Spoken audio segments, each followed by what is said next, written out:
In today's show, we look ahead to Saturday in the NBA, what we're doing with streaming, who's in, who's out, what things we need to pay attention to, and how we look ahead to the next 4 days after that. Michael Bolton.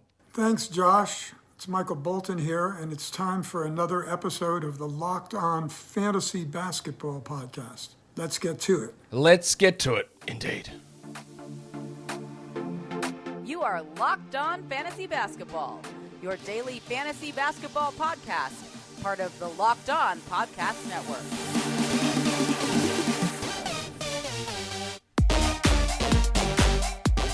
Hello and welcome to the Locked On Fantasy Basketball Podcast, brought to you by Basketball Monster. My name is Josh Lloyd and I am the lead fantasy analyst at basketballmonster.com. And you can find me on Twitter, as always, at redrock_bball, on TikTok at redrock_bball, and on Instagram at Locked On Fantasy Basketball. Today's episode is brought to you by FanDuel Sportsbook, official sportsbook of Locked On. Make every moment more. Visit fanduel.com/lockedon today to get started. Thank you for making Locked On Fantasy Basketball your first listen every day. We are free and available on all platforms. So we're here to look ahead to Saturday's games. We're going to go through Saturday, Sunday for the rest of the season here, or every Saturday, Sunday game, and look at how we attack each individual category. So what we would normally do on a Sunday streaming show, we're going to do it for Saturday and Sunday for the rest of the season. That was a convoluted way of saying that I'm just changing the format for today's show. And we're going to look at chunks still at the end of the day. We're going to look at some injury replacement stuff. Also, we're going to start with Yahoo Points Leagues. Warning. Let's get it on, Gilly. All right, let's look at some streaming options for tomorrow. And the list is headlined by a couple of Utah Jazz players. They do play the Friday, Saturday back-to-back. I'm not expecting that Jordan Clarkson or Colin Sexton plays there, and I don't know about Lauri Markkanen. I know that Markkanen is out Friday. I think there's a big chance that he's out on Saturday, but I don't know that yet. But it doesn't really change my opinion on streaming in Taylor Horton-Tucker and Chris Dunn. Both of these guys are available in over 40% of Yahoo leagues, and I just don't think that they should be. Yes, you can drop them maybe after Saturday. Again, there's no game Sunday, but I'd still probably like to hold them. It is tough not having a updated timeline on Clarkson or on Sexton, or even Markkanen for that matter. But I think that you feel pretty good at the odds of two of those guys sitting for both of these games, and maybe all three of those players are out. So I think there is value in getting those guys in. There is the return of the return of Timothy John McConnell, the return of Tyrese Halliburton on Friday. He is back and playing. I would not necessarily go and drop McConnell straight away. And I'll tell you why. You might be watching this before Friday's game, I don't know. But they play 3 games in 4 nights starting Friday, Saturday, Monday. They already played 3 games in 4 nights starting Wednesday, so they've had a really packed schedule. But this is a back-to-back. Friday, Saturday. Is Halliburton going to play both games without coming off the ankle sprain? I don't know. There's a distinct chance that he doesn't, meaning that McConnell still might play 20 minutes on Friday, and even if Halliburton plays on Saturday, he might play 20, or he might play 25. And we know he's a good contributor. It is risky. It is risky with him, even the value there of Benedict Mathurin, the guy under him. It is risky because Halliburton might play both those games. Duarte might return on Saturday. He's ruled out for Friday, but he might not. He might not. And that gives McConnell some value, plus the little schedule boost as well. Same goes for Mathurin, exactly what I just said. We've got Josh Okogie. There is some other news about Phoenix that's probably worth mentioning, and that is that apparently Kevin Durant is likely to return on Wednesday. So 3 more games out for Durant, which seems weirdly early, given what we saw with injury, or what we heard with injury. That's going to diminish the value of someone like Josh Okogie as we move forward, for sure. And he's already been up and down playing 21 and 20 minutes the last 2 games. I think he's at least... Streaming is not always going to hit. This is the idea of these guys who are mediocre players who are coming off the waiver wire, even if the opportunity is there. If they're not good players, inconsistency can ruin them really quickly. This is the problem you run into. It's like streaming in Isaiah Joe yesterday. Hey, the spot was really good. He's getting 20-plus minutes a night, and then he does nothing. Right? This happens all the time, and it might happen again with Okogie. At least we know that Kevin Durant won't be back for Saturday, but we know that he's likely going to return on Wednesday again, which is pretty staggering. But Okogie still remains a stream option for Saturday's action. Eric Gordon, I think he's worth a stream. He is going to start rest of season with Paul George out. He was okay in yesterday's game. He played, not a huge amount of minutes, but it was a blowout. So he probably would have played more if they didn't have to sit guys in that fourth quarter against the Thunder. And he is useful enough because his value comes so heavily from scoring, which of course skews the value in a fantasy points league. So the value of Eric Gordon is a little bit stronger in a points league than what it is in a category league, and he's on the list. We go back to Phoenix and we look at Bismack Biyombo because DeAndre Ayton is out both Friday and Saturday. Now, Biyombo's not a particularly strong fantasy point scorer, but he played 20 and 26 minutes the last 2 games. That might give you 21, 22 fantasy points, might give you 26. If he gets double-digit rebounds, get a couple of blocks in there, the double-digit rebounds is already, 13 points? Yeah, 12.5 points. Get 2 blocks, another 6 points. That's 18 right there. That's without scoring a single real-life point. He gets a double-double, and you're already looking at almost 30 fantasy points. It's not that hard for a rebounder and shot blocker like Biyombo in a starting role to put up decent enough numbers. And again, he is one of those guys that's not all that common in a fantasy points league to be able to put up okay numbers despite not scoring big volume. The other name on my list here is Malik Monk, who has been a frustrating experience with him because the minutes and the production continues to just be wildly all over the shop. Kevin Huerter is likely to return on Friday. Whether he plays both games in the back-to-back, I'm not sure. But Monk's value hasn't really changed. Huerter plays, Huerter doesn't. Monk might play 30, might play 20. It doesn't actually seem to have mattered. So I don't really worry that much that Huerter comes back because 2 games before Huerter got injured, Monk played 25 minutes and Huerter played 19. So it's not really reliant upon Huerter's presence or absence at all. And he is a guy that can go off and can score big. Again, these are a lot of dart throw sort of things when we're talking streaming to try and get someone in who's got an opportunity to be good. And that's what Monk can do. For points leagues in ESPN, these guys are all available in 70% plus of leagues. A lot of similar names. Horton Tucker, McConnell, Dunn, Gordon, Biyombo, Okogie. A couple of other names I'll highlight here. Onyeka Okongwu, who is available in a lot of ESPN leagues. His minutes have, like so many players, been tough to predict and project. The Hawks, by the way, are one of only 2 teams that play Saturday, Sunday. Them and the Nets play Saturday, Sunday. That is it. And they have got an interesting injury report with Trae Young and DeAndre Hunter questionable for Saturday. Not that that impacts Okongwu's minutes, but it just might give a couple of extra shots around if Young happens to be out. Okongwu's played 20, 20, and 19 minutes the last 3 games, but still been really good, and played almost 25 the 3 games prior to that. His playing time's not all that predictable. And even what he does in low minutes isn't predictable. But we know he's going to play some minutes, and we know he's got decent upside. The other name on this list is Kentavious Caldwell-Pope, who has been on a real slide, for sure, and absolutely should have been dropped. But this is the Nuggets' second game of the week, so we're talking one-day streams. You're going at him. And then they play an okay schedule next week. It's not fantastic, considering they play Monday and then not again until Thursday. So their 2-game week bleeds into like a 3-game period, 3 games over 10-day period, which is bad. But in terms of a 1-game stream for KCP, we know he's going to start. We know he's probably going to exceed 30 minutes. And there aren't just that many guys who have a track record that sit on the waiver wire who are able to do that with any sort of regularity. Today's episode is brought to you by Nissan Ariya. Nissan's most electric player of the week is also brought to you by the all-new, all-electric 2023 Nissan Ariya. I'm going to go with Devin Booker. In the last week, he's the 4th ranked fantasy player because he's averaging 40 points a game in 39 minutes a game. He's doing his very best to carry this Suns team until Kevin Durant returns. Scoring 40 a game, even if it's only over 2 games, is crazy. 66% shooting over that time. It is like the power of Booker's scoring, but also the elegance. It's exactly like the all-new 2023 all-electric Nissan Ariya, which delivers on duality, a combination of fierceness and elegance. Beautiful, but strong. Just like you are. The 2023 Nissan Ariya packs pin-to-your-seat power and premium intelligence, all in one EV. The all-new, all-electric 2023 Nissan Ariya, the EV for people who love to drive. Shop now at nissanusa.com. That'll bring us through to some category league streaming options. Let's look at the points category.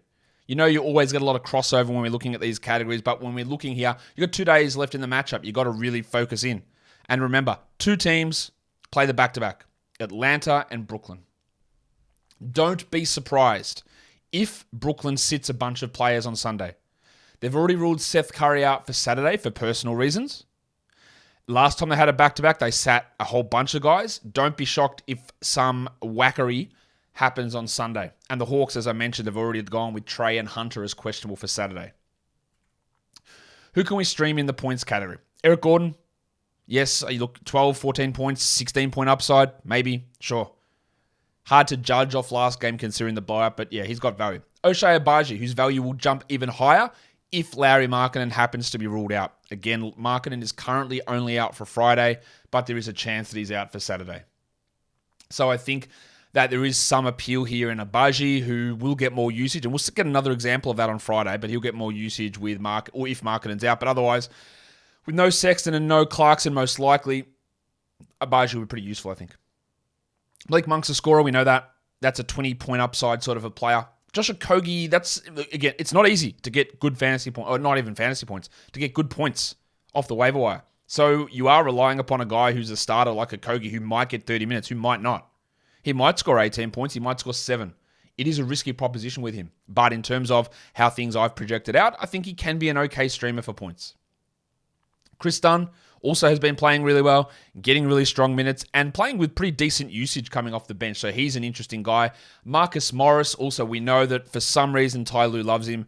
The NBA coaches' over-reliance on bad veterans is a plague. A plague's a harsh word, but it happens all the time. Just go to Toronto. They're starting Will Barton again. Nick Nurse watched this team last game, started Will Barton and went, oh my God, what is this guy doing? And then just didn't play him in the second half. He's terrible. I cannot play him. The Wizards said, just see you later, Will. Like, you're so bad, you can't get in the rotation. Yet, again, Nick Nurse goes, oh, well, I guess he's been in the NBA a while. We better go back and start him. It's unbelievable. And that's the same way that I feel about Marcus Morris continuing to start and continuing to get plays run for him. But anyway, it's going to happen, so he's an option to stream in for points. Terrence Mann is also an option, so you see 3 Clippers there, Gordon, Morris, and Mann, as options with the absence of Paul George. Yes, Westbrook and Kawhi are going to take the majority of this, but there is an opportunity for a few of these guys to have a crack at it. And then in Indiana, there is Jordan Nwora, who might get a little bit lost in the mix. That's absolutely true. Only 18 minutes on Wednesday, but it is a back-to-back. Who knows what they do in terms of Halliburton or even sitting other guys. Maybe Miles Turner's back flares up. We don't know.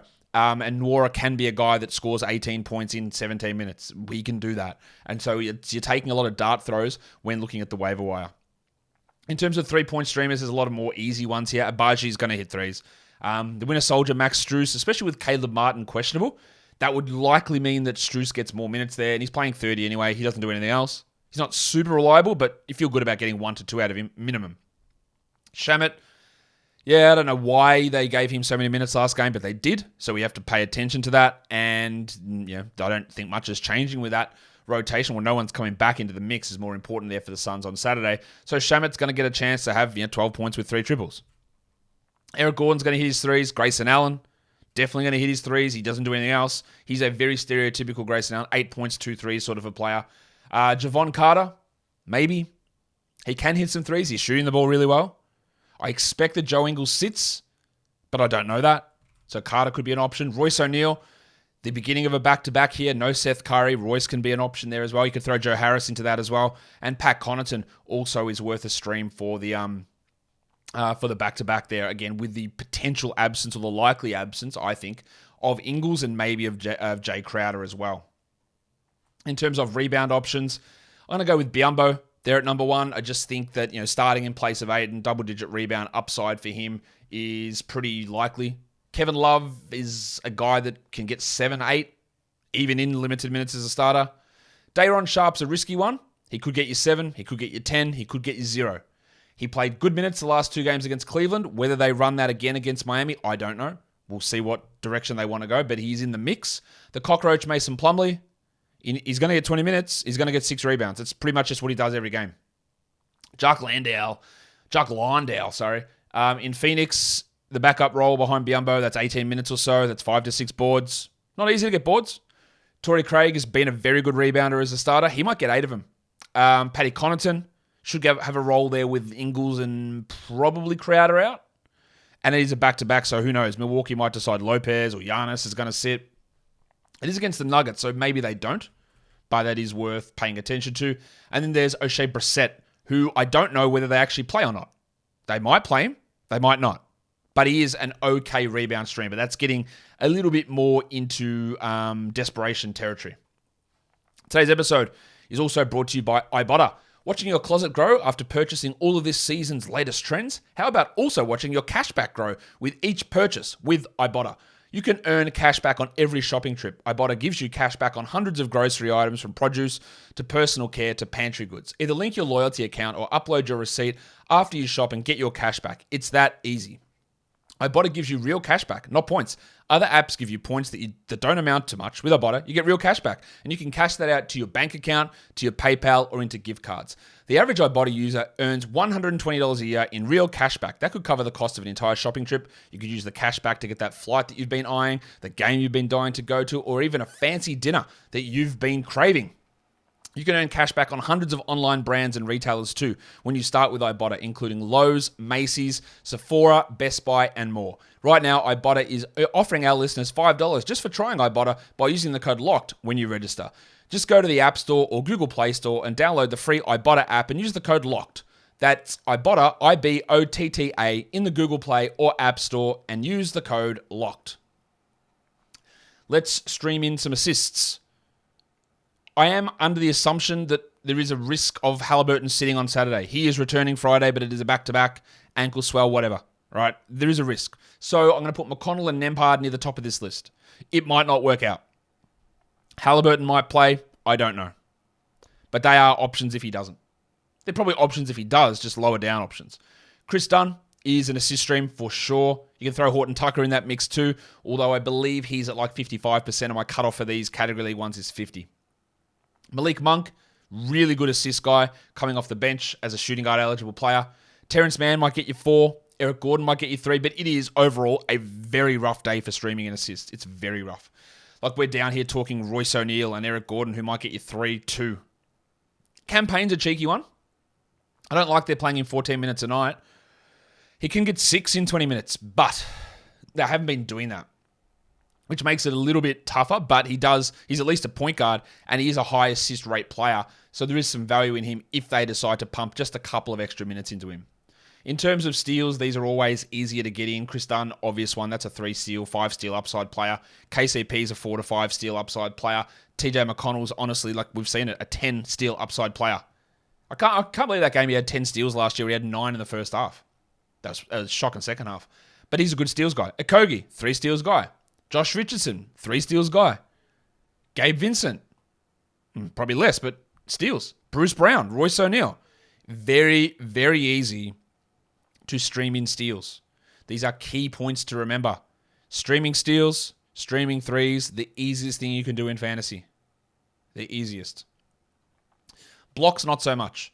Biyombo, absolutely the number one guy to do that. Absolutely. Torrey Craig.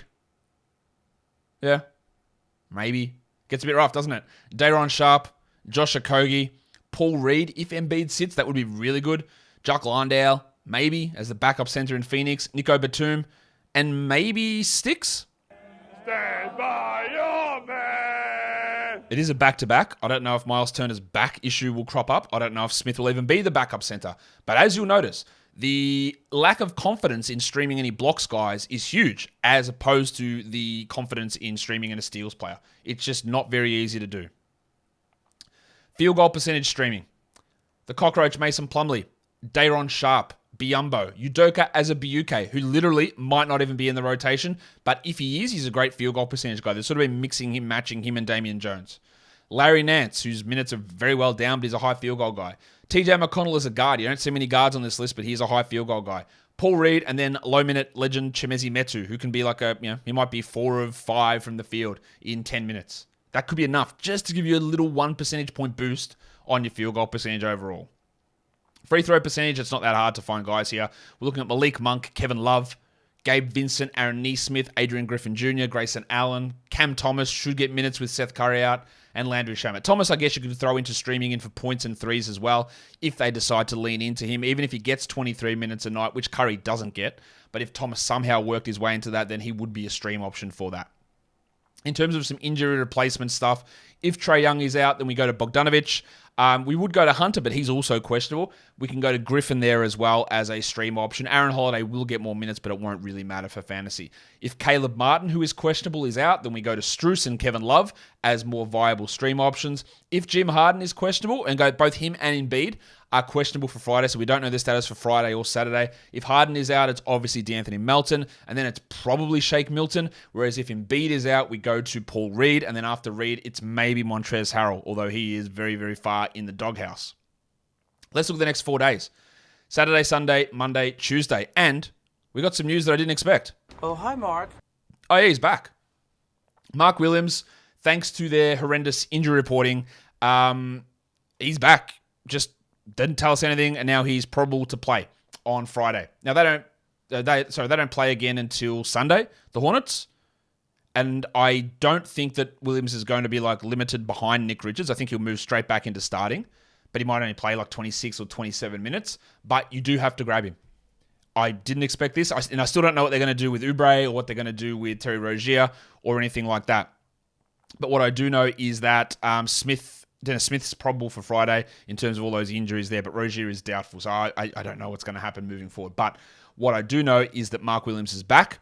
He's ready to go, and yeah, he's worth grabbing. These are, I should have mentioned this, the next 4 days are all quality games, all low volume days, so we can stream every day. So there's no benefit for picking and choosing your days. So Mark Williams has got 2 games. You'll see down the bottom of the list, Big Dick Nick Richards is also there. I think in 20 minutes a night, which I think he probably gets, he's likely to be useful enough to have as well. Josh Richardson's got 3 games in the next 4 nights, so even if he plays 21 minutes, it's 63 minutes across 3 games. And anyone who plays 2 games, you're not finding many of those 31-minute players on the wire. Think of it volume-wise that way. I think Kyle Anderson with 2 games is probably worth it. Yes, it looks like Anthony Edwards will return, but I think Kyle still probably plays 27 minutes, 28 minutes. That's still probably worth it. I think Trendon Watford is definitely worth it. Again, I don't expect Jeremy Grant to return or Simons. And Lillard has now been downgraded to questionable, and Nurkic has now been downgraded to doubtful. Watford's a good ad. Shaden Sharp, similarly, pretty good ad. Bogdan Bogdanovic with 3 games in the next 4 nights. Now, there is a risk he sits on the back-to-back, but he played their last back-to-backs. But there is a risk of that. Kevon Looney with 2 games is a good streamer as well across the next 4 nights. And if we just look at chunks in general, remember, if you are streaming back-to-back, Saturday, Sunday, Atlanta, Brooklyn. Atlanta, Brooklyn is who we stream. And yesterday when I did the next 4-day chunk, you noticed there was millions of teams on it. So many teams playing 3 and 4, so many playing 4 and 6, so many playing 5 and 8. Not so much anymore. 3 and 4 nights, 2 teams, the Pelicans and the Hawks. They're the only 2 teams that play that. Obviously, the Hawks have the back-to-back Saturday, Sunday. That means the Pelicans must have the back-to-back Monday, Tuesday. No one plays 4 and 5 nights. The teams playing 4 and 6 nights, the Bucks and the Pelicans. Again, the Pelicans. And the teams playing 5 games in 7 nights are none. And the teams playing 5 games in 8 nights, again, are the Pelicans. This is the Pelicans stretch. And all 5 of those 8 games for the Pelicans are quality games. This is a very strong stretch for the Pelicans. So the value of Herb Jones has been bad, but he's got volume. The value of Josh Richards has been bad, but he's got volume. The value of Larry Nance has been bad, but there's some volume here. And you're going to be able to use these guys 5 times on quality days over the next 8 days. And that, guys, will do it for me today. Don't forget to follow this podcast on Apple Podcasts, Google Podcasts, Stitcher, Spotify, and on the Odyssey app. And if you're here on YouTube, thumb it up and leave your comments down below. Guys, we are done here. Thank you so much for listening, everyone. See ya.